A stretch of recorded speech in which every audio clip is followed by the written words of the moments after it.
Hello and welcome to the Global View here at Ausbiz. It is Wednesday. I'm Andrew Gagan. Great you can join us. Let's take a look at what happened overnight. Global investor sentiment largely improving in the absence of any significant developments on tariffs. Stocks on Wall Street were mixed as earnings came back into focus. Consumer discretionary stocks struggled, whereas the tech and financials were among the better performers. But most of the indices there falling into the red. Nvidia shares, they tumbled around 6% in after-hours trade, as it said it would take a $5.5 billion in charges as the US government said it would require licenses for exports to China of its H200 artificial intelligence chip, which has been one of its most popular chips. And Nvidia's AI chips have been a key focus of those US export controls, as the American government has moved to keep most advanced chips from being sold to China. Now, in terms of earnings, Bank of America topping estimates of first quarter profit as interest income grew and its shares rose sharply, with the second largest US lender bringing in 9% higher trading revenue. Citigroup, the third largest lender, reported a profit surge in the first quarter as its traders reaped a windfall from volatile markets that fueled client activity. And changes in US trade policy are confusing the outlook for companies, with expectations that executives will be reluctant to give earnings guidance. Well, Johnson & Johnson's chief executive said that proposed tariffs on pharmaceuticals would create supply chain disruptions and that favourable tax policies would be a more effective tool to boost US manufacturing capacity on both drugs and medical devices. The company's shares ending lower after the company missed estimates. United Airlines forecast lower than expected profit for the current quarter and warned of downside risks to its full-year outlook if the US economy slips into recession.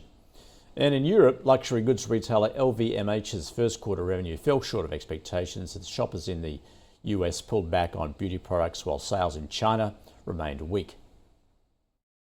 Well, President Trump is open to making a trade deal with China, but Beijing should make the first move. So says White House Press Secretary Caroline Leavitt, saying the ball is in China's court. She said China needs to make a deal with us. We don't have to make a deal with them. China wants what we have, the American consumer. Or to put it another way, they need our money, she said. Well, the latest US data shows import prices in March fell 0.1%, while export prices were unchanged, but those readings taken before the imposition of those tariffs. And the New York Fed's manufacturing survey index rose, but shows the sector remains in contraction at negative 8.1 compared with a prior reading of negative 20.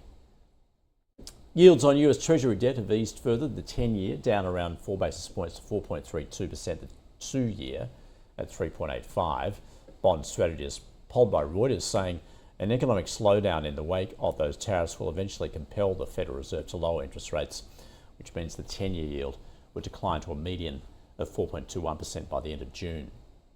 The US dollar rose against the euro and yen. The Aussie is trading higher at 63.4 US cents, and Bitcoin trading around 84,000 US dollars. Oil prices little change. Brent crude futures down slightly at $64 a barrel. Copper is flat. Iron ore up close to 1% at $100 a tonne. And the gold price has gained on renewed safe haven demand. US gold futures almost 0.5% higher at $3,240 an ounce.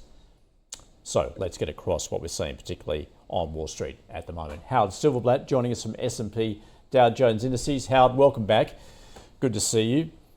Let's just put this in context of what those movements we've seen in prices on Wall Street since Donald Trump announced his tariffs.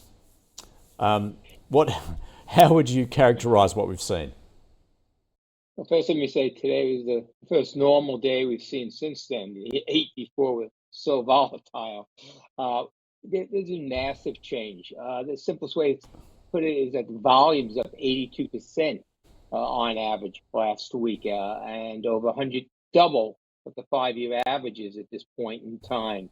The market is trying to react to each posting, to each piece of item that's there.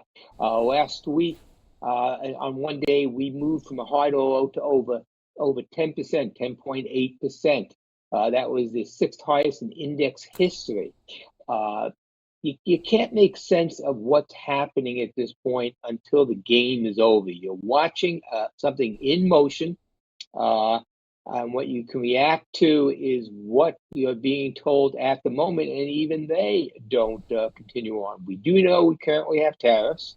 They are impacting the market. We are seeing selling of the U.S. dollar, the U.S. Fixed and equity markets are down at this point, and it's global. So there's not much we can do. Earnings, which you mentioned, the guidance we get mostly is vague to negative. The ability of CEOs to predict and to set their production, their capital expenditures, their supply chains, their employment, they can't do that until this is all settled. So at this point, we are mostly on hold and watching. A lot of money has been going into U.S. Treasuries. Right now, they're 4.3% short term. So people are just saying, hey, I don't want to sell my stocks, or I don't want to take a chance on getting in and dollar averaging on the way up, which used to be a common item in the U.S. So there's a lot of commotion and unknown, and that is hurting the market enormously. The underlying economy is good right now. We don't expect it to stay that way. Unemployment is low, 4.2. The employment numbers are good. People are making money. The CPI, PPI last week, all were good. Low inflation numbers. Gasoline is down, the pump price. So transportation is helping there.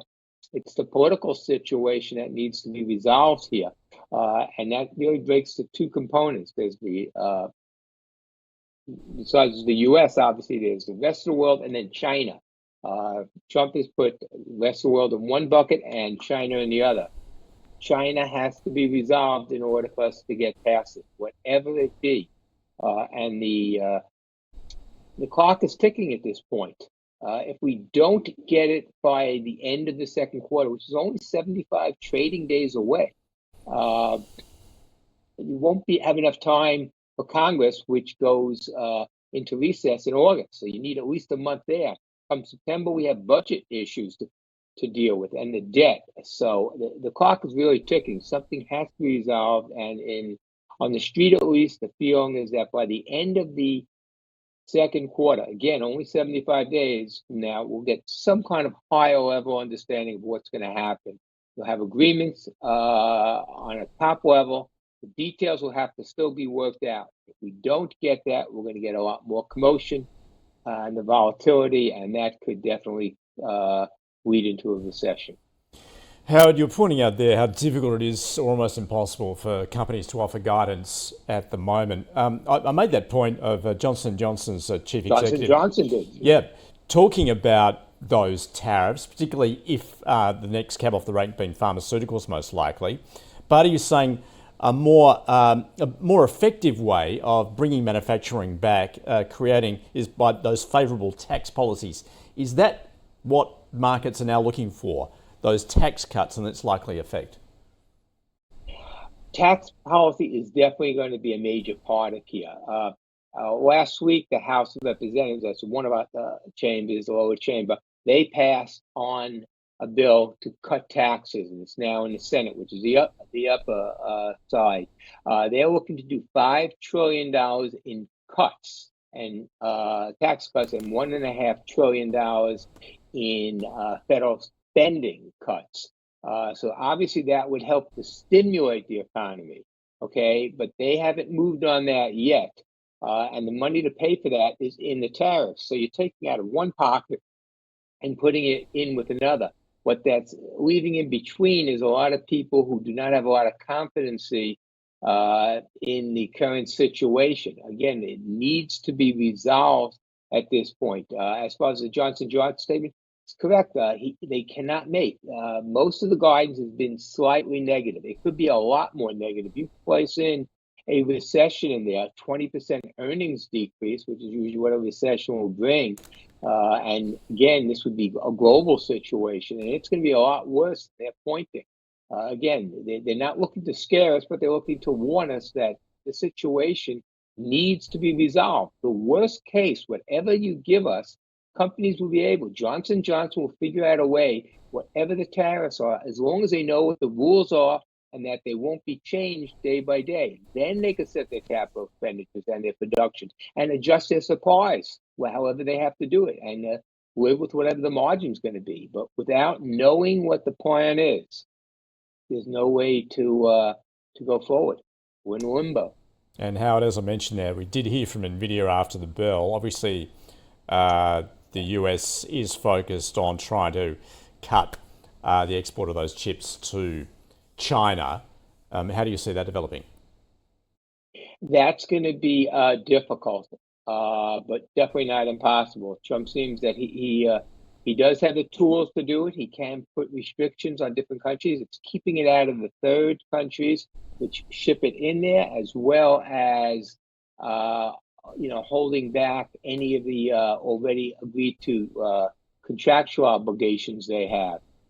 It will put more pressure on China. Again, the U.S. and China are the countries that have to come to terms here, whatever they are.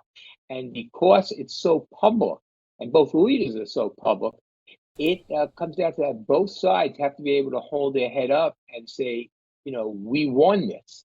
And that's a tricky situation. But again, the chips going out, forget about the ones coming in, is part of that play that's still in motion. Howard, always great to get your view. Thanks so much for joining us from Dow Jones Indices. Thank you. You have a good day. All right, let's take a look at where we're likely to get going. Fairly flat, marginally negative. They're down just 3 points for SPY futures. So we're going to get right across that in just a couple of minutes' time when we get across the open.